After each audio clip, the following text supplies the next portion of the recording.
TV da ke zuwar muku a cikin tashar mu ta YouTube da kuma TikTok.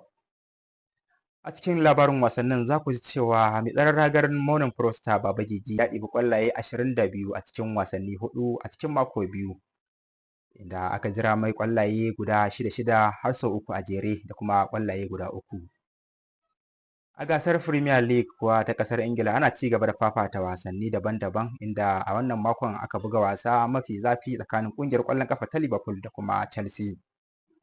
Liverpool ɗin da ta yi rashin nasara a hannun Crystal Palace a makon da ya gabata ta ƙara yin rashin nasara karo na biyu a jere kenan a hannun Chelsea a filin wasa na Stamford Bridge da ci 2-1.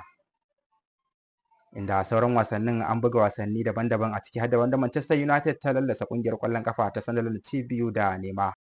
A gasar La Liga kuwa akwai wasanni daban-daban da aka fafata a ciki har da wasan da ƙungiyar ƙwallon ƙafa ta Real Madrid ta lallasa ƙungiyar ƙwallon ƙafa ta Villarreal da ci 3-1. Ita kuwa Barcelona ba ta ji da daɗi ba inda ta yi rashin nasara da ci 4-1.